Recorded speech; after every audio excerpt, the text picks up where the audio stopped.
26th, 2005. I'm getting ready to participate in my very first Ironman. I was ready. I'd hit the send button on the registration 1 year in advance.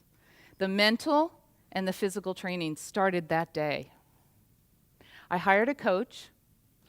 I sat down with her, and we made a plan that was customized to no end. It was perfect for me. It suited my lifestyle. It met my business needs, meaning I travel a lot, and it really was the perfect plan. What I loved about it the most was it was customized so that I could adjust it if I needed to. You know, if my travel schedule changed or I got injured, and I had the flexibility. It was fluid enough that I could actually adjust it if needed, and that is what I needed to hear going into this. I stood on the front line of Lake Coeur d'Alene after 72,000 yards of swimming, 400 miles of running, and 800 miles of cycling. I stood on that front line. You can see exactly where I am in that picture. I was about to take on my strength. The swim was easy for me. I looked out at the waters, and the winds were starting to pick up. The whitecaps were starting to come up on the top of the water. The helicopters were just thundering above, waiting for the start. The bubbles were coming up from the bottom, the scuba divers that were down there to keep us safe. I visualized where I was going, and I knew I could do it. I knew I could do it. The countdown started. 10, 9, 8, 7, 6, 5, 4, 3, 2, boom! The cannon went off. I ran into the water as fast as I could. My head hit the water, my face was in the water, and I had a sense of peace. This is where I belong. I can do this. The cycling, it brings a different sense of calm for me. I know the hilly course. I know it's going to be windy that day. And I know the forecast is for rain. I'm ready. I'm ready. What I wasn't ready for is the cramps that started at about mile 78, shooting from the inside of my leg all the way down into my calf. Never enough to make me have to stop, but I certainly had to make an adjustment. Now, this is the point in the race where it really takes a turn for me. I am facing my most challenging event, the run, a full marathon. I see your heads going, full marathon, right? So I get off the bike, and it's always a struggle. The first 3 or 4 miles for most people, I've been on the bike for 6 hours. First 3 or 4 miles, it's tough. And you put one foot in front of the next, in front of the next, and you move forward. And pretty soon you're feeling better. And you have a sense of calm, and you know you're going to make it. You know you're going to make it. The Ironman lessons that I have learned have taught me so many things, but probably the thing that's had the biggest impact on me is the preparation and the planning that went into everything before the event. Today, we're going to talk about preparation, but we're going to talk about preparation from a presentation standpoint, and we're going to break it down into Ironman tactics. The Psychology Today came out with a report just last month, actually, that fear of speaking in public is still our society's #1 fear.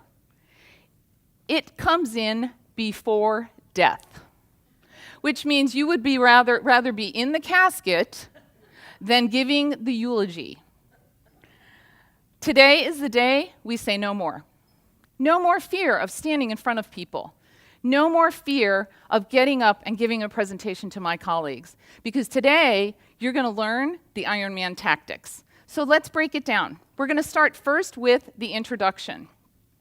Your introduction is your second most important aspect of your presentation. It's number 2. Right? Catherine Gower is a leadership and a body language specialist. And she tells us that people evaluate you in 7 seconds. 7 seconds is what the opportunity you have to make a first impression. To take that even further, she tells us that people look at your body language versus listening to the words that are coming out of your mouth. You have 7 seconds. So your introduction has to be pretty darn powerful. Okay, so your message, the strength is in your introduction. Start out strong. Start out really strong, and then we'll talk about the next sequence. So in order for you to prepare for your presentation, you can do a few things backstage that help you out. And I was just back there doing this, and I can tell you from experience it really helps. So everybody please stand up. And I want you to mimic exactly what you're seeing in the slide. And so hands on your hips. Men, you're going to have your feet a little bit more than shoulder width apart. Women, shoulder width apart. Comfortable. Relax your legs. Okay, this is called the power pose. The power pose you're going to hold for 2 minutes before you actually come out to give your presentation, before you go into your marketing meeting, before you go into your sales meeting. So your hands are on your hips and you're relaxed. Now I'm going to take it a step further and I'm going to give you 2 more things to think about in your 2-minute pose. Number 1, we're going to belly breathe. So deep breath in through your nose all the way into the base of your belly and exhale through your mouth. Just like yoga, right? Last thing I want you to do, just before you fall out of your pose, is just relax, shoulders back, smile. Look to your left, look to your right, smile at the people around you, and then drop out of your pose. What that pose does for you, and this is scientifically proven, is it elevates your testosterone, which is going to give you confidence, and it decreases cortisol, which is a stress-inducing hormone. You can go ahead and sit down. Do you feel empowered? All right. Second on our list of Ironman tactics is the relationship. The relationship is all about emotion. We have to connect with our audience emotionally in order for them to feel comfortable to make decisions and to take action. And so the relationship starts well before you're standing in front of your peers or well before the presentation. And many of you, I was out in mingling in the beginning of the presentation and I introduced myself to you, and many of you I had a conversation with. That's part of the relationship building, right? We want to connect with people emotionally so that we really have something to stand on as we're giving our presentation. Because if people like you, they will follow you. People don't care how much you know until they know how much you care. Next up, we have opportunities. We want to be really clear in our presentation message of the opportunities and the benefits that people will have by following what you've asked them to do. So an example of this might be, let's say I'm a sales director, and I'm talking to my sales force about end-of-year things. So if we can implement this project by the end of Q4, we have the potential to increase our revenue by $1 million. If we can do that, your annual bonuses will also be positively impacted. Is that going to give your colleagues incentive to want to do that project and to move forward and to take action? If we don't tell them what their opportunities are for learning and change, have you ever heard the phrase, the person that welcomes change the most is a baby with a wet diaper? Most of us others go kicking and screaming into change. Next on our list are nuances. We talked about the power stance, right? The smile and using our body. We can use our body during our presentations and even elevate the engagement of the audience more. So a couple things we can do. Eye connection versus the oscillating fan, right? The oscillating fan is going to make the audience anxious. You feel like you want to include everybody. Another one, pacing, right? Pacing back and forth, and this is kind of a nervous thing. Everybody, people that are nervous will not know what to do with themselves. Am I distracting? A little bit, right? Your audience can't follow you as well. If you have intentional movement and the eye connection, you're much more likely to have your audience following you and really actively engaging. So intentional movement means never deliver the punchline while you're moving.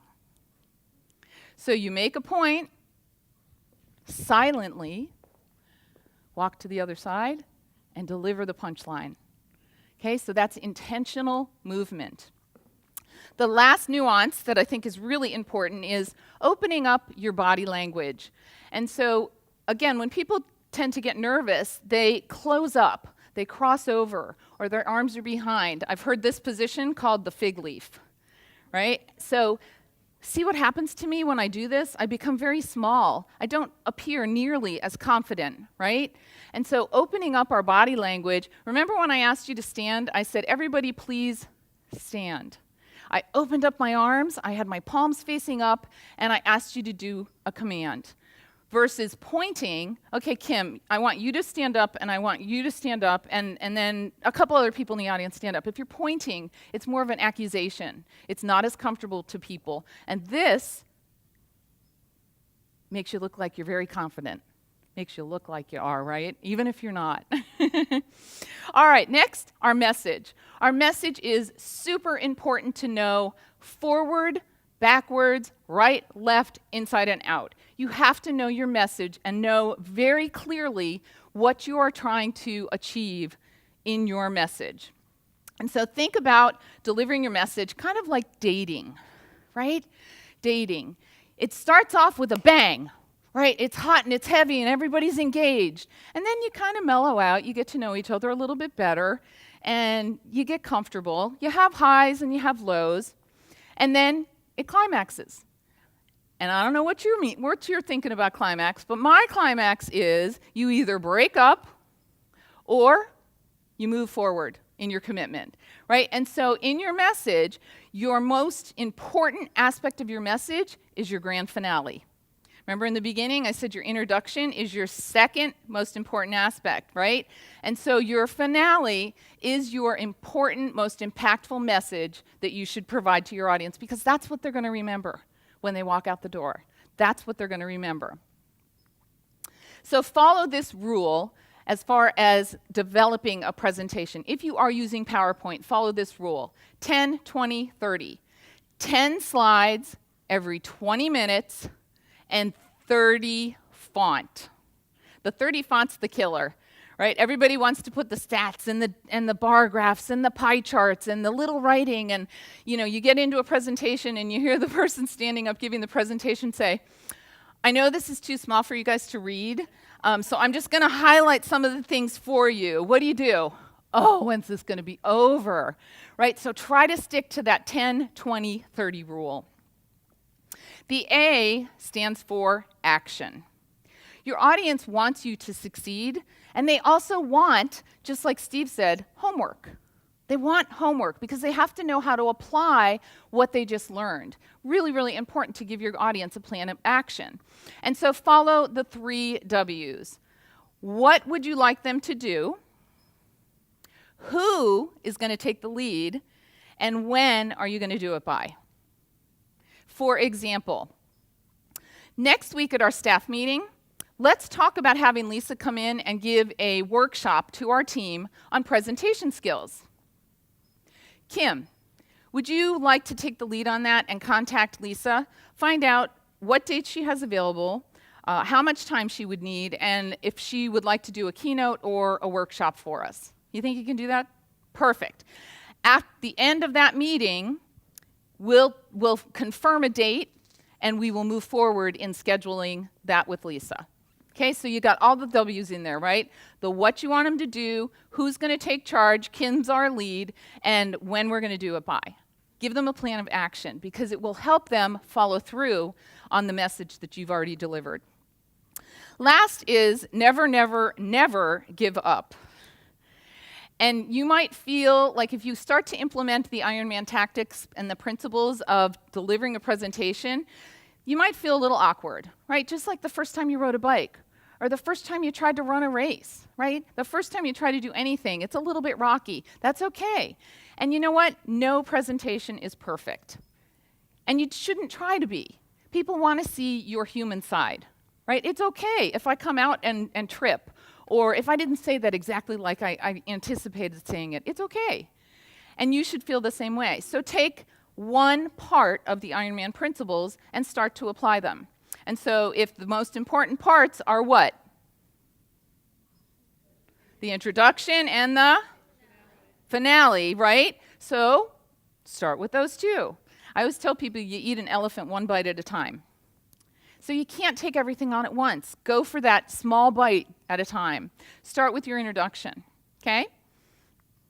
Here it is. You knew it was coming because we just talked about it, right? My challenge to you is your next presentation that you have to deliver.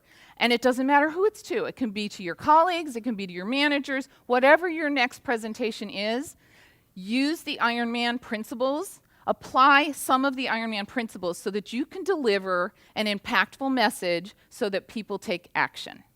Is that something you think you might be able to try? Perfect. All right, this is a perfect place to stop and take questions if anybody has any. Who'd like to be the first person to ask a question? Anybody? Don't be shy. It's not like giving a presentation. Yeah. How did your Ironman go? Oh, that's coming. Hang on to that thought. It went really well, but you'll hear more about that. Anybody else? All right. Oh, go ahead. That font is 28. I broke the rule a tiny bit. Sorry. I'm a trained professional, yeah. Don't try this at home. Stick with 30. When you use graphic Dart, a lot of the times it won't allow you to expand up to 30, but I never go littler than 28. That's kind of my rule. Good question, and you caught me. All right, any other questions? It was 8:30 at night. It was dark. It was cold. I'd been on the course for 13 and a half hours. The rain had come, and it was piercing my muscles because they were so fatigued. My husband was on a bike besides me all day. All day he followed me, riding on his mountain bike. Come on, Lisa, you can do it. You're so close. Come on, just suck it up. You can do it. You've trained for this for so long. Just get over yourself and go. Because that's what I needed to hear right then. Right? The tears were coming down my face at one point, and I was still running. I made that last left-hand turn. I'll never forget it. Hard left. And there it was, the 5-block finish chute. 5 blocks, that's all I had to go. And it was lined with 40 people deep with spectators. Everybody cheering and congratulating and hoopla-ing for every single person coming down that chute. And I took one step, put another foot in front of the other, and I picked up the pace. So I thought. It was still a shuffle. And I got down to that last block. And I could hear the announcer.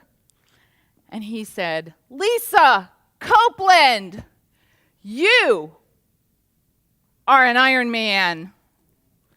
And my foot hit that finish line.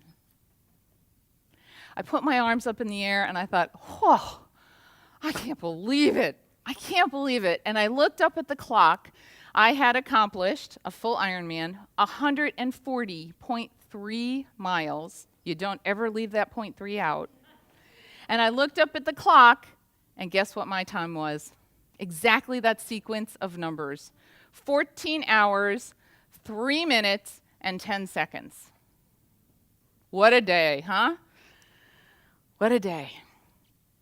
And I learned so many lessons from that event. I learned so many lessons that I went back and I did it again. Because I thought, anybody can do this once, right? But the biggest lesson I ever learned was the preparation aspect. The preparation is key in anything that you take on in life. So my last question for you today, as we end this wonderful day, is what's your plan? What's your plan to deliver an Ironman presentation every single day? Thank you.